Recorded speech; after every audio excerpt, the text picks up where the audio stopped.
አቶ ጣሰው በልዲ ይባላሉ። በኢሉባቦር ዞን የበቾ ወረዳ ነዋሪ ናቸው። ለረጅም ዓመታት በባህላዊ ቀፎ ንብን ሲያንቡ ቆይተዋል። ዛሬ ግን ልምዳቸውን ከዘመናዊ አሰራር ጋር አዋህደው ልጃቸውንም የዚሁ ሥራ ባለቤት አድርገው ንብ ማነቡን በግንባር ቀደምትነት ተያይዘውታል።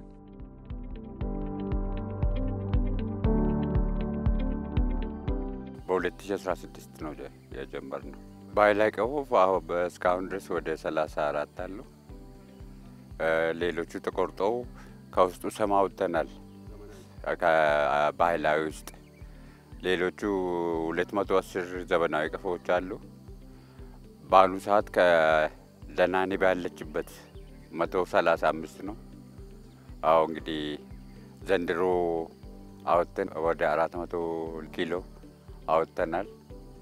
ይሄ መጀመሪያው ነው። እንግዲህ ቀጣይ አሁን በሰኔ እጥፍ እስከ 1000 ይገኛል ተብሎ ይታሰባል። ከ45 በላይ ባህላዊ ያለን ከዚህ በፊት ስንሰራበት ስለነበረ ማለት ነው። ያው ገና እንጨት ላይ መውጣት አለ። ከዛ እንጨት ላይ ከወጣ ደግሞ ንብ ገፍታ አታቅም።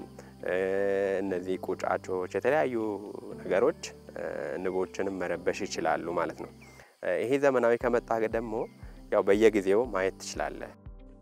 የኦሮሚያ ክልል ለማር ምቹ የተፈጥሮ ጸጋዎች ያሉት ሲሆን ይህንኑ ጸጋ በዘመናዊ አሰራር ደግፎ ይበልጥ ውጤታማ ለማድረግ የአናቢዎችን ክህሎት በማሳደግና ዘመናዊ ቀፎችን በስፋት በማምረትና ለአናቢዎች የማዳረስ ሥራዎችን በስፋት ሲሰራ ቆይቷል።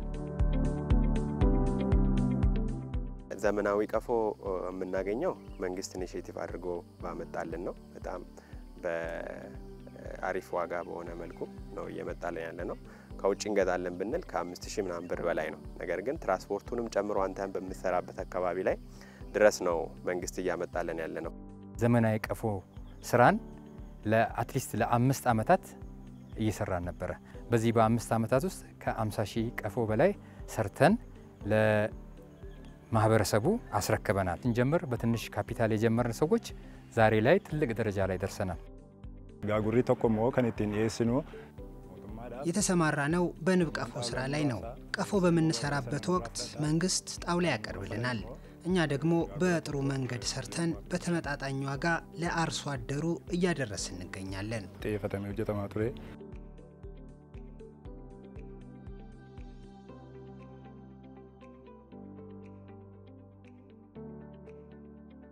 የያዮ እናት ንብ ማራቢያ ማዕከል የተሻሻሉ ዝርያ ያላቸው እናት ንቦችን በማራባትና በማባዛት የአናቢዎችን ጥያቄ ለመመለስ የተቋቋመ ነው።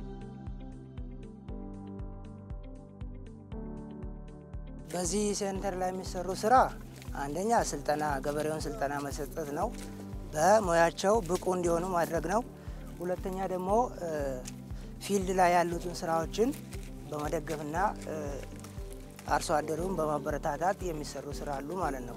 የተለያየ ብዙ መንጋ መፍጠር ማለት ነው። አንድ ቀፎ ያለው ሰው በዚህ ማባዣ ዘዴ ተጠቅሞ 4፣ 5፣ 6 የንቦችን መንጋ ማድረግ ይችላል ማለት ነው። አሁን እንደ ድሮኛ ንብ አንይዝም። እዚህ ያዮ ኮሌጅ አለ፣ የንብ ማራባ ኮሌጅ አለ። የተለያየ ጊዜ ሄደን ስልጠና ወስደናል።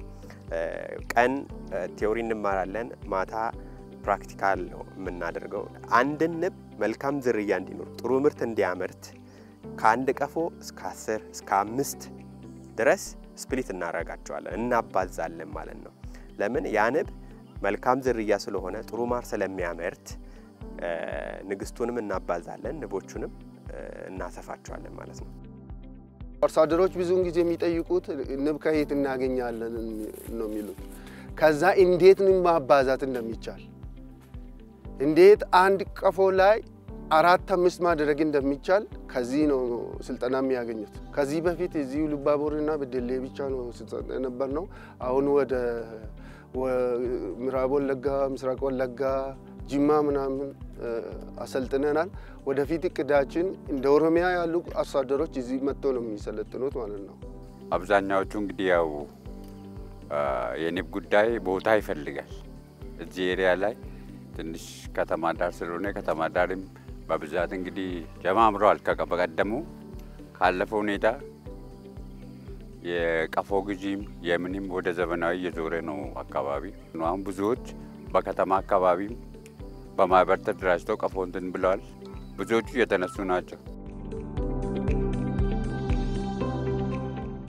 በክልሉ በልዩ ትኩረት 2013 ላይ የተጀመረው የማር ኢኒሼቲቭ በዘመናዊ መንገድ የሚያነቡ አምቢዎችን በስፋት እንዲጨምር አድርጓል።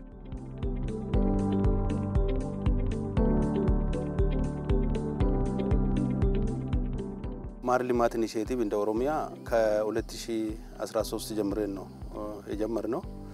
ጅማ ዲክላሬሽን ብለን በጅማ ነው የጀመርነው። ከዛ በፊት የነበረው ቀፎ 47000 ነው የነበረው ማለት ነው። የማር ምርትን ብንወስድ በዛን ጊዜ የነበረው ወደ 45000 ቶን ነው በአመት እንዳጠቃላይ እንደ ክልሉ ሲመረት የነበረው። ከዛ ጀምሮ እስካሁን ድረስ አናቢዎች የተሰራጩ ቀፎዎች በአጠቃላይ ወደ 2.2 ሚሊዮን አካባቢ ነው ማለት ነው። ዘመናዊ ቀፎ ላይ ትልቅ ርብርብ ነው ያደረግን ያለ ነው። ይሄ በየአመቱ እየጨመረ ዘንድሮ ላይ ወደ 1.5 ሚሊዮን የሚሆነውን ዘመናዊ ቀፎ ለአርሶ አደሮቻችን ማቅረብ ችለናል ማለት ነው። ዘመናዊ ቀፎ ማቅረብ ብቻ ሳይሆን ዘመናዊ ቀፎ ባቀረብን መጠን የምናገኘው የማር ምርትም በዛው መጠን እያደገ የመጣበት ሁኔታ ነው ያለው ማለት ነው።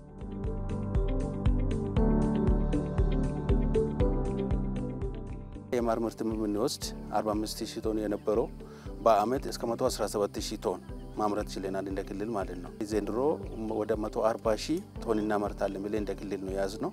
እስካሁን ድረስ የ9 ወሩን ሪፖርት ስናይ ወደ 103000 አካባቢ ምርት ተመርተዋል ማለት ነው። ከዚህ በፊት አርሶ አደሮቻችን አንድ ጊዜ ብቻ ማር ሲቆርጡ አሁን በኢኒሼቲቭ ከጀመርን ጊዜ ጀምሮ 3 ጊዜ ማር መቁረጥ ጀምረዋል ማለት ነው። 3 ጊዜ ማር መቁረጥ ብቻ ሳይሆን ደግሞ ከዚህ ከዘመናዊ ቀፎ በአንድ ጊዜ ብቻ እስከ 30 ኪሎ ግራም ማር ማግኘት የተቻለበት ሁኔታ ነው ያለው ማለት ነው። እንግዲህ 3 ጊዜ መቁረጥ ከቻለ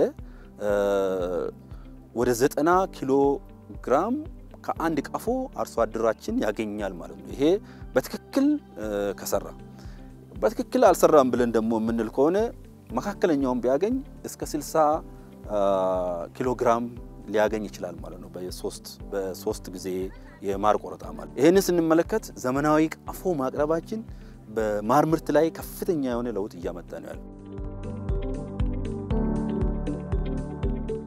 ማር ሲመረት በአገር ብቻ ኮንሱም ማድረግ የለብንም ብለን ወደ ውጭ መሄድ አለበት ተብሎ ከዩኒዶ የሚባል የዓለም ኢንዱስትሪ ላይ የሚሰራ ድርጅት አለ። ከሱ ጋር ሆነን ፓይለት ያደረግን ነው ማለት ነው። አንደኛው የተመረጠው ከኢሉባ ቦር ዞን ለዚህ ፓይለት ያደረግን ነው።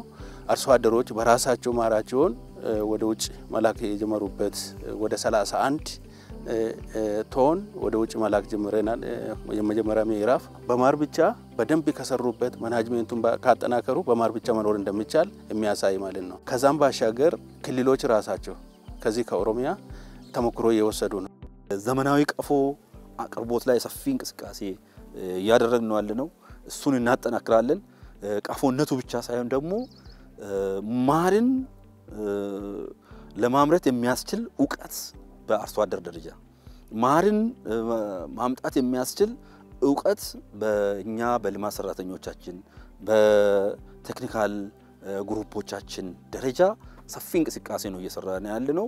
ለዚህ የሚሆን ደግሞ ያዮ የንብ ማዕከል አንደኛ አርሶ አደሮችን የማሰልጠን፣ ሁለተኛ አርሶ አደሮቻችንን ከቴክኖሎጂ ጋር የማስተዋወቅ ባለሙያዎቻችንን የማሰልጠን የንብ ኮሎኖች የምንላቸውን ደግሞ የማርባትና እነሱን ወደ አርሶ አደር የመውሰድ ስራ ሰፋፊ እንቅስቃሴዎችን የሚሰራ ማዕከል ነው።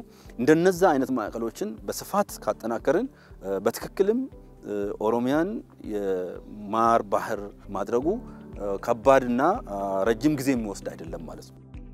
በክልሉ በተለያዩ አካባቢዎች ተመናምኖ የነበረው ደን የአረንጓዴ አሻራ መርሃ ግብርን መተግበር ተከትሎ ማገገም በመቻላቸው ለአናቢዎች ምቹ ስፍራዎች እየሆኑ መጥተዋል።